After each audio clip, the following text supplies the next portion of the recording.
Hello friends, welcome back to PR creates. ఈరోజు వీడియోలో ఆ పరమేశ్వరుడికి అత్యంత ఇష్టమైన నగరం కాశీ నగరం గురించి, కాశీ యాత్ర గురించి పూర్తిగా తెలుసుకోబోతున్నాం. అసలు కాశీ యాత్రలో ఏ ఏ ఆలయాలు చూడాలి, వాటిని ఒక వరుసలా ఎలా చూడాలి, ఆన్లైన్లో టికెట్స్ ఎలా బుక్ చేసుకోవాలి, గంగా హారతి ఎక్కడ చూడాలి, గంగా హారతి ఏ టైంలో ఇస్తారు, స్పర్శ దర్శనం ఫ్రీగా ఎలా చేసుకోవాలి, ఇవన్నీ అతి తక్కువలో ఎలా కంప్లీట్ చేయాలో ఈ వీడియోలో క్లియర్గా ఎక్స్ప్లెయిన్ చేస్తాను. వీడియో చాలా ఇంట్రెస్టింగ్గా ఉంటుంది, ఎక్కడ స్కిప్ చేయవద్దు, చివరి వరకు చూడండి. పదండి, హరహర మహాదేవ్ అంటూ కాశీ యాత్రను మొదలు పెట్టేద్దాం రండి. మన తెలుగు రాష్ట్రాల నుంచి కాశీకి ఉన్న ట్రైన్ డీటెయిల్స్ అయితే డిస్క్రిప్షన్లో ఇస్తాను, చెక్ చేయండి. సికింద్రాబాద్ నుంచి వచ్చే వాళ్ళకైతే ప్రతిరోజు ఉదయం 9 గంటలకు దానాపూర్ సూపర్ ఫాస్ట్ ఎక్స్ప్రెస్ అయితే ఉంటుంది. ట్రైన్ నెంబర్ అయితే 12791. జర్నీ టైం వచ్చేసి 28 అవర్స్ ఉంటుంది. స్లీపర్ క్లాస్ టికెట్ కాస్ట్ వచ్చేసి 700 ఉంటుంది. సో అప్ అండ్ డౌన్ చూసుకుంటే 1400 అవుతుంది.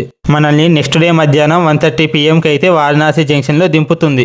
కాశీకి అయితే మొత్తం 3 రైల్వే స్టేషన్లు ఉంటాయి. ఒకటి బనారస్, ఒకటి వారణాసి జంక్షన్, మరొకటి కాశీ. మీరు టికెట్ తీసుకునేటప్పుడు వారణాసి జంక్షన్కి అయితేనే తీసుకోండి. రైల్వే స్టేషన్ చాలా పెద్దగా ఉంటుంది.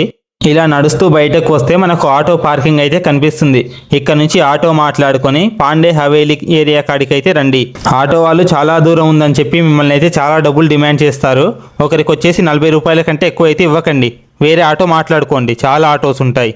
నేనైతే ర్యాపిడో బుక్ చేసుకుని ఈ ఆశ్రమం కాడికి అయితే వచ్చాను. నాకైతే ర్యాపిడోలో 41 రూపీస్ అయితే పడింది. ఇది మన తెలుగు వాళ్ళ ఆశ్రమం. ఇక్కడికే ఎందుకు వచ్చానంటే, కాశీలో సోలోగా వచ్చే వాళ్లకు ఏ ఆశ్రమం వాళ్ళు రూమ్స్ కానీ డార్మెటరీస్ కానీ ఇవ్వరు. నేనైతే వీళ్ళ కాడ 400కి ఒక డార్మెటరీ అయితే తీసుకున్నాను. ఈ 400లోనే మనకు మధ్యాహ్నం రాత్రి భోజనం కూడా పెడతారు. ఇక అసలు విషయానికి వస్తే కాశీని 2 రకాలుగా దర్శించుకోవచ్చు. కొందరు ముందుగా ఆ పరమేశ్వరుడి దర్శనం చేసుకొని ఆ తర్వాత గంగా స్నానం చేస్తారు. కానీ మన పురాణాల ప్రకారం గంగా స్నానం చేసి ఆ తర్వాత ఆ పరమేశ్వరుణ్ణి దర్శించుకోవాలి.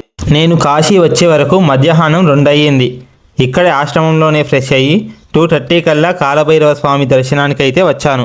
ఎందుకంటే కాశీలో అడుగు పెట్టాలన్నా ఆ పరమేశ్వరుణ్ణి దర్శించుకోవాలన్నా ముందుగా కాలభైరవుడిని దర్శించుకోవాల్సిందేనట. కాలభైరవుడినైతే కాశీకి రక్షకుడు అంటారు. కాలభైరవుడి పురాణం చూసుకుంటే బ్రహ్మదేవుడు చేసిన తప్పుకు బదులుగా బ్రహ్మదేవుడి 4వ తలనైతే నరికివేస్తాడు. అప్పుడు కాలభైరవుడికి బ్రాహ్మణ హత్య మహాపాపం అయితే తగులుతుంది. అప్పుడు శివుని మాట ప్రకారం కాలభైరవుడు తీర్థయాత్రలకైతే వెళ్తాడు. అయితే ఎక్కడికి పోయినా ఆ పాపం అయితే పోదు. ఆ తీర్థయాత్రలో భాగంగా కాశీకి వచ్చినప్పుడు ఆ పాపం అయితే పోతుంది. అప్పుడు శివుడు కాలభైరవుడిని అయితే కాశీకి క్షేత్రపాలకుడిగా ఉంచుతాడు. అందుకే మనం ఫస్ట్ అయితే కాశీలో అడుగు పెట్టినప్పుడు కాలభైరవుడిని దర్శించుకోవాలి, ఆయన పర్మిషన్ అయితే తీసుకోవాలి. ఇక్కడ ఈ గుడిలో మాత్రం చాలా స్కామ్లు జరుగుతుంటాయి, జాగ్రత్త. వాళ్ళు మనల్ని దగ్గరికి పిలిచి 2 మంత్రాలు చదివి చేతికి ఒక నల్లదారం చుట్టి మనల్ని అయితే డబ్బులు డిమాండ్ చేస్తారు, ఇవ్వకండి. ఇక్కడ లైన్ అయితే చాలా పెద్దగా ఉంటుంది. కనీసం 2-3 గంటలైనా నిలబడాలి, ప్రిపేర్ అవ్వండి. మనం దర్శనం అయిపోయాక బయటకు వస్తే ఎగ్జాక్ట్లీ ఆపోజిట్ సందులోనే మనకు మహామృత్యుంజయ ఆలయం అయితే ఉంటుంది. ఇలా సందులోంచి వెళ్తుంటే బ్రహ్మదేవుడి కొడుకైన విశ్వకర్మ గుడి అయితే కనిపిస్తుంది, దర్శించుకోండి. మనకు బయట అయితే బాటిల్స్ అమ్ముతుంటారు, కొనుక్కోండి. ఎందుకో తర్వాత చెప్తా. ఇదే మహామృత్యుంజయ ఆలయం. ఇక్కడ దర్శించుకుంటే అకాల మృత్యువు రాదని నమ్మకం. ఇక్కడే మనకు ధన్వంతరి కూప్ అయితే ఉంటుంది. కూప్ అంటే బావి అని అర్థం. ఈ బావిలో నీళ్లు తాగితే మనకైతే సకల రోగాలు అయితే నయమవుతాయి. ఈ బావి యొక్క పురాణం చూసుకుంటే ధన్వంతరి అనే దేవుడు, ఈయన ఆయుర్వేదాలకు దేవుడు. ఈ ధన్వంతరి దేవుడైతే ఈ బావిలో అమృతాన్ని, ఔషధాలను పోసిందంట. అందుకే మనకు ఇక్కడ నీళ్లు తాగితే ఆరోగ్యంగా ఉంటామని నమ్మకం. ఇందాక మీరు తీసుకున్న బాటిళ్లలో అయితే ఈ నీళ్లను ఇంటికి కూడా పట్టుకెళ్ళవచ్చు. సో దీంతో మన డే 1 అయితే కంప్లీట్ అవుతుంది. ఇక ఆశ్రమానికి వచ్చి తినేసి తొందరగా పడుకోండి. రేపు ఉదయం 2 గంటలకే లేవాలి. ఎందుకంటే ఆ పరమశివుణ్ణి స్పర్శ దర్శనం చేసుకోవాలంటే ఉదయం 4 నుంచి 5 గంటల మధ్య మాత్రమే ఉంటుంది. సో మీరైతే 2 గంటల కల్లా అక్కడ లైన్లో నిలబడాల్సిందే. ఇక్కడ మీకు చిన్న టిప్ చెప్పనా, గేట్ నెంబర్ 1 నుంచి వెళ్ళండి. దర్శనం చాలా త్వరగా అయిపోతుంది. మనకైతే గుడి లోపలికి మొబైల్స్ అయితే అలో ఉండవు. మీరైతే పూజా సామాను అమ్మే వాళ్ళ కాడ అయితే పెట్టుకోవచ్చు. కాకపోతే అక్కడ వాళ్ళ కాడ ఏదైనా కొని ఉండాలి. వాళ్ళ కాడ రేట్ అయితే ముందే మాట్లాడుకోండి, లేకపోతే ఎక్కువ డబ్బులు ఇచ్చే వరకు మొబైల్ తిరిగి ఇవ్వరు, జాగ్రత్త. అలా స్వామివారి దర్శనం అయ్యాక గూగుల్ మ్యాప్ పెట్టుకొని వారాహి అమ్మవారి గుడి కాడికి అయితే వచ్చేయండి. ఎంత తొందరగా వీలైతే అంత తొందరగా వచ్చేయండి. ఎందుకంటే ఇది చూడండి, ఇక్కడ ఎంతమంది జనాలు ఉన్నారు. వారాహి అమ్మవారి గుడి అయితే ఉదయం 7:30 నుంచి 9:30 మధ్య మాత్రమే తెరుచుకొని ఉంటుంది. వీళ్ళంతా మన తెలుగు వాళ్ళే. అసలు ఇలా మన తెలుగు వాళ్ళని చూస్తుంటే భలే అనిపిస్తుంది. ఇదే అమ్మవారి గుడి. ఈ వారాహి అమ్మవారినే కాశీ నగరానికి గ్రామదేవత అని అంటారు. రాత్రిలో అయితే కాశీ నగరం అంతా అమ్మవారు తిరుగుతూనే ఉంటారంట. చాలా పవర్ఫుల్ అమ్మవారు. మనం కూడా కేవలం 2 రంధ్రాల్లోంచి మాత్రమే అమ్మవారిని దర్శించుకోవాలి. ఒక రంధ్రంలోంచి అమ్మవారి కాళ్ళు, ఇంకో రంధ్రంలోంచి అమ్మవారి ముఖం మాత్రమే కనిపిస్తాయి. జనాలైతే చాలా మంది ఉన్నారు. వారాహి అమ్మవారి దర్శనమయ్యాక పక్కనే ఉన్న 18 శక్తి పీఠాలలో ఒకటైన విశాలాక్షి అమ్మవారి శక్తిపీఠం అయితే దర్శించుకోండి. ఈవిడే అమ్మవారు, దర్శించుకోండి. ఇక్కడైతే సతీదేవి అమ్మవారిది చెవికమ్మ పడిపోయిందట.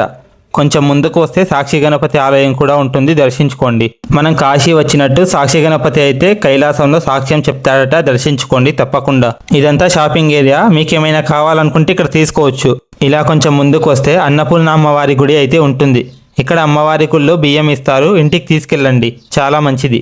ఈ దగ్గరలోనే దుండి గణపతి ఆలయం కూడా ఉంటుంది, దర్శించుకోండి. మీకేమైనా దారి తెలియకపోయినా, ఏదైనా కన్ఫ్యూజ్ అయినా కానీ ఇక్కడ లోకల్స్ అడగండి, వాళ్ళు చెప్తారు. సో ఇక్కడితో మనం కాశీలో ఉన్న అన్ని గుళ్ళు తిరగడం అయిపోయింది.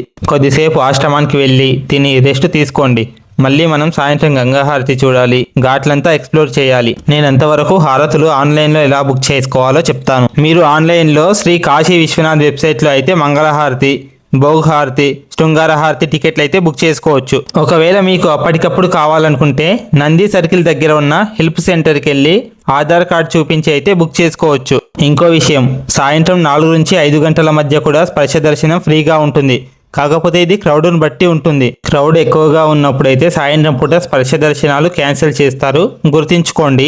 కాశీ ట్రిప్లో ఏదైనా హైలైట్ ఉంది అంటే అది సాయంత్రం పూట జరిగే గంగా హారతి మరియు బోట్ రైడ్. ఆ ప్రశాంత వాతావరణం మధ్యలో బోట్ రైడ్లో ప్రయాణిస్తూ ఆ ఘాట్ల అందాలు చూస్తుంటే ఆ కిక్కే వేరు. ఇక్కడ మీరొక విషయం బాగా గుర్తుంచుకోండి, బోట్ రైడ్కి 200కు మించి ఇవ్వకండి. వాళ్ళు చాలానే చెప్తారు, కానీ 200 అయితేనే వస్తామని చెప్పండి.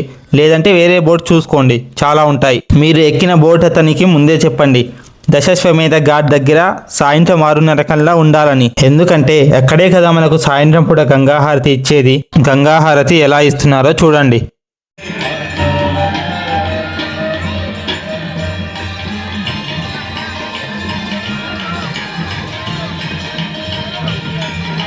గంగాహారతి చూసుకున్నాక పక్కనే ఉన్న ఘాట్లను కూడా ఎక్స్ప్లోర్ చేయండి.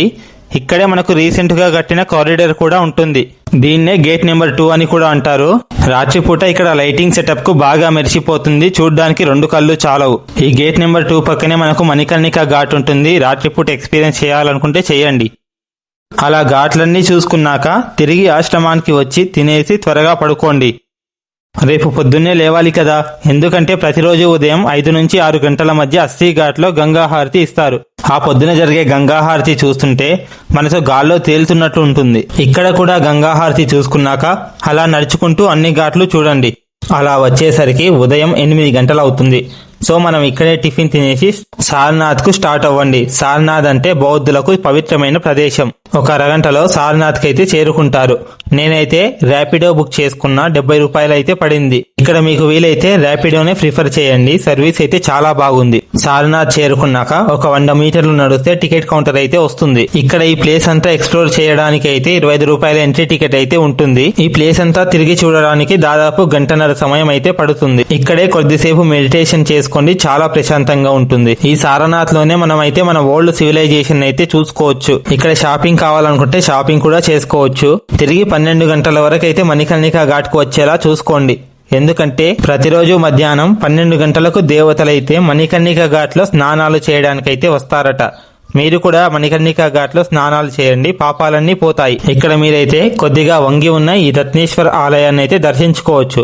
ఈ ఆలయం గర్భగుడి అయితే సంవత్సరంలో 3 లేదా 4 నెలలు మాత్రమే మనకు కనిపిస్తుంది. మిగతా రోజులంతా నీళ్లలో కప్పబడి ఉంటుంది, మనకు కనిపించదు. ఈ ఆలయం పురాణం చూసుకుంటే ఒకతను తన తల్లి కోసం కట్టాడట ఈ టెంపుల్ ని. అతను ఈ గుడి కట్టాక నేను నా తల్లి రుణం తీర్చుకున్నా అని గట్టిగా ప్రకటించాడట. దానికి అవమానపడ్డ ఆ గుడి తల్లి రుణం ఎవరు తీర్చుకోలేరని ఒక పక్క వంగిపోయిందని పురాణం చెప్తోంది. ఈ గుడికి ఇంకో పురాణం కూడా ఉంది. మహాశివుడు ఆత్మలకు మోక్షం గురించి కథలు చెప్తున్నప్పుడు ఈ ఆలయం కూడా నేను కూడా వింటా అని వంగిందట. మీ స్నానాలు అయిపోయాక మణికర్ణిక ఘాట్ ను సందర్శించండి. ఈ మణికర్ణిక ఘాట్ లోనే పార్వతీదేవి అమ్మవారిది చెవికమ్మ పడిపోయిందని, ఆ కమ్మను వెతకడానికి పరమశివుడు ఆ గంగమ్మ తల్లి సహాయం తీసుకున్నాడని మన పురాణం చెప్తోంది. ఇదే మణికర్ణిక ఘాట్. ఇక్కడ ఎప్పుడు శవాలు కాలుతూనే ఉంటాయి. ఇవన్నీ సందర్శించడంతో మన కాశీ యాత్ర అయితే పూర్తవుతుంది. ఇక ఆశ్రమానికి వచ్చి తినేసి కొద్దిసేపు రెస్ట్ తీసుకుంటే తీసుకోండి, లేదంటే మీరు రిటర్న్ అవ్వచ్చు. రిటర్న్ ట్రైన్ డీటెయిల్స్ కూడా నేను డిస్క్రిప్షన్ లో ఇస్తాను. ఇప్పుడు బడ్జెట్ విషయానికి వస్తే ట్రైన్ టికెట్స్ వచ్చేసి రాను పోను 1400 అయితే అవుతాయి. స్లీపర్ లో అయితే మనది బడ్జెట్ ప్రయాణం కాబట్టి స్లీపరే ప్రిఫర్ చేయండి. లోకల్లో తిరగడానికి సారనాథ్ కు వెళ్లి రావడానికి అయితే 300 వరకు ఖర్చు అవుతుంది. ఆశ్రమంలో 2 days ఉండడానికి 800 అయితే ఛార్జ్ అవుతుంది. గుడిలో ప్రసాదానికి వచ్చేసి స్ట్రీట్ ఫుడ్ కి వచ్చేసి 600 అయితే కాస్ట్ అవుతుంది. బోట్ రైడ్ కి అయితే 300 అయితే పెట్టుకోండి. ఇప్పటి వరకు మనకైన ఖర్చు 3500 రూపాయలు మాత్రమే. ఇంకొక 500 రూపాయలు ఎక్స్ట్రా పెట్టుకోండి మీ పర్సనల్ గా. ఈ వీడియో మీకు నచ్చితే లైక్ చేసి మన ఛానల్ ని సబ్స్క్రైబ్ చేసుకోండి. మీ అభిప్రాయం కామెంట్ చేయండి. ఇంకో వీడియోతో మీ ముందుకు వస్తా. అంతవరకు హర హర మహాదేవ్.